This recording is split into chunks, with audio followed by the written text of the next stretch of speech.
الأهلي المصري يقسو على الترجي التونسي ومنع قدما ونصف في النهائي.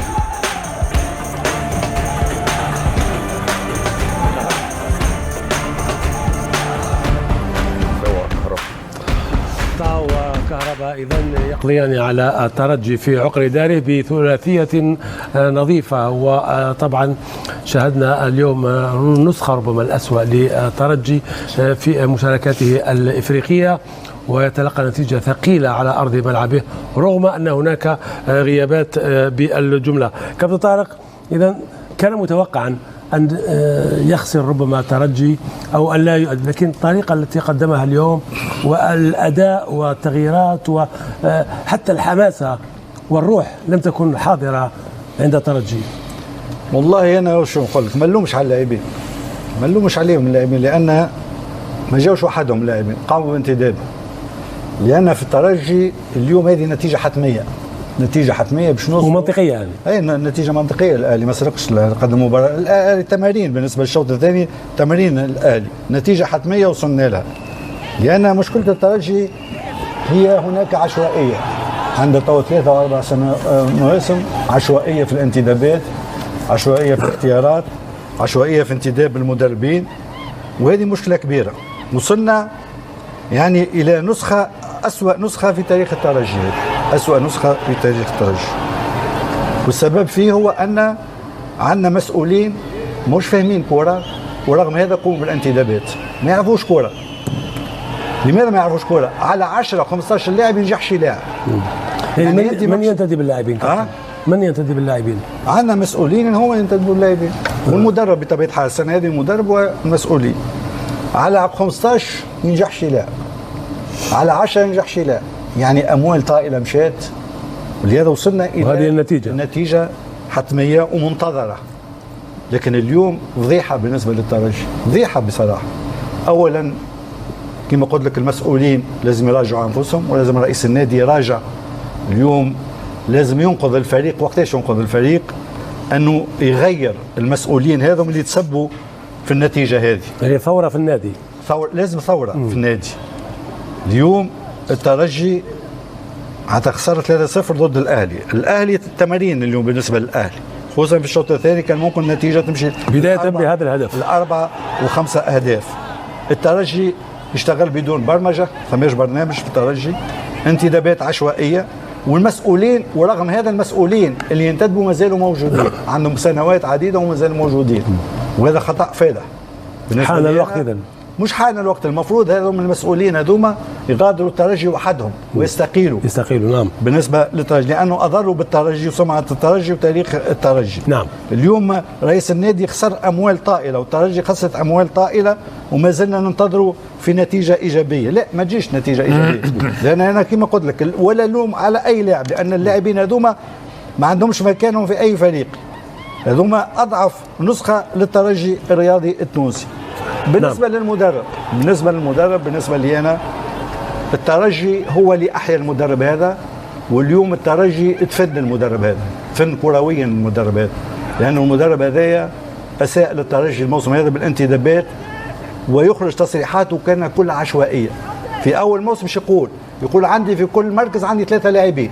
اليوم الترجي ما عندوش 5 لاعبين، ما تقدرش تفوز على النادي الاهلي ب4 و3 لاعبين، بارمادا الاهلي لازم تكون عندك 15 20 لاعب ممتازين باش تفوز على. اليوم ب3 4 لاعبين تحب تفوز على الترجي. ولهذا المدرب هذا كما قلت لك الترجي هو اللي اعطاه فرصه كبيره باش يتالق ويدرب الترجي ويدرب المنتخب لكن اليوم اساء للترجي. اليوم الترجي تفد المدرب هذا كرويا، ولهذا لازم يغادر، والليله لازم يغادر، وحتى الطاقم الفني الكل لازم يغادر، وهناك مسؤولين لازم يغادروا. هذوما سحاره فرعون. كان عندها ساحر واحد هو رياض بن نور، اليوم عندها سحاره فرعون، هو والمدرب ورياض بن نور وسحاره فرعون. بطبيعه الحال النتيجه هذه هي وصلنا، سحاره فرعون وصلنا النتيجه هذه 3 مقابل لا شيء. إذن لماذا هذه أسوأ نسخة للترجي؟ نوعية اللاعبين، جودة اللاعبين، خيارات بالنسبة للاعب بداية موسم، يعني تحس عدة أمور. قبل البداية أعطيت لك مثال، يعني افضل نسخه للترجي، اسوأ نسخه للترجي.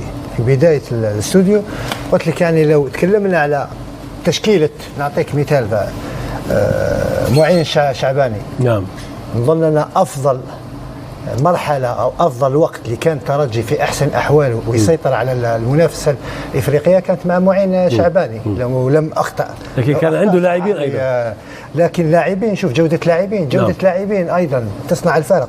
كان عندك في غيابات أيضا بالنسبة للترجي، كوم، بدران، بنغيت، بدر، شتي، بعض اللاعبين يعني في بعض الأحيان حتى الدكة عندما تمشي للدكة في بعض اللاعبين في الدكة يضلحوا. غياب ركائز في الفريق اليوم الدكة عندما تم بعض التغييرات، وهبي 20 سنة، عبيد 20 سنة، بعض اللاعبين يعني شبان، ما عندكش دكة قوية.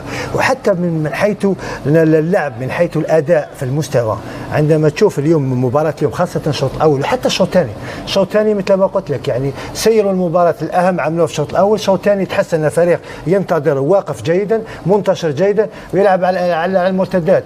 كانت ممكن تخلص المباراة 4-5-0. نعم. لأن المساحات اللي تركها الترجي عندما خرج وحاول وبادر يرجع في النتيجة كانت في كل مرتدة كانت ممكن تكون هدف. ولهذا نظن لليوم الأهلي أفضل من الترجي بفوارق كبيرة من كل الجوانب. والأهلي استفاد أيضا من ضعف الترجي الليلة. الأهلي قوي يا أكتر، الأهلي قوي جدا كمان على الترجي، لكن الترجي سهل من المهمة.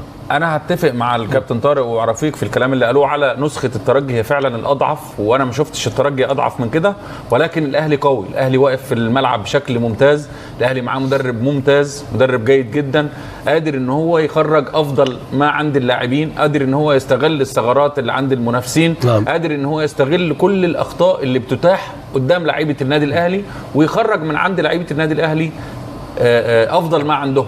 شفنا نوعيه اللاعبين ايضا. انا هتفق مع الكباتن في ان مش ممكن ابدا الترجي باسمه وتاريخه يتعامل مع النادي الاهلي بالتعامل اللي حصل في مباراه النهارده. بدون روح. مش ممكن، لو فرقه صغيره حتى اخضر مش هتسيب النادي الاهلي يعمل فيها بالشكل ده، فما بالك بفريق كبير الخطا بيتكرر كل مره. قدرنا ان احنا نوصل. انا حزين جدا ان النتيجه 3-0 اخطاء فرديه. انا حزين لان النتيجه النهارده كانت ممكن نعمل نتيجه تاريخيه قدام الترجي، فريق ممكن نتيجه اثقل. كان ممكن النهارده بقول لك الترجي يحصل نتيجه تاريخيه النهارده للنادي الاهلي لو سجلنا الفرص اللي كان فيها انانيه كتير جدا من بعض اللاعبين. انما النادي الاهلي النهارده اللعيبه واقفه بشكل ممتاز، كل اللعيبه مركزه في المباراه اخضر، بيتعاملوا بجديه وبشخصيه النادي الاهلي مع اسم الترجي.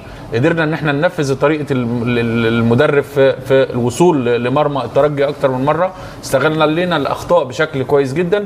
حاله لعيبه الاهلي مطمئنه في المباراه اخضر، واقفين على رجلنا كويس، الناحيه البدنيه ممتازه. شوف كم التحولات اللي النادي الاهلي عملها، مع ان المدرب بادئ تغييرات في الدقيقه 74 او 75، ولكن واقفين على رجلنا كويس جدا. النقطة الوحيدة النهاردة اللي فيها ملاحظة ولا بد من كولر ياخد باله منها، وهي الكرات الثابتة اللي علينا. أكتر من كرة كان ممكن الترجي يسجل هدف علينا في خلال المباراة، إنما النادي الأهلي عمل مباراة ممتازة في كل شيء. مع يعني بغض النظر عن الترجي والأخطاء والشكل اللي ظهر بيه، إنما الأهلي عمل مباراة كبيرة ومباراة تليق بالنادي الأهلي. نعود إلى تفاصيل هذه المباراة.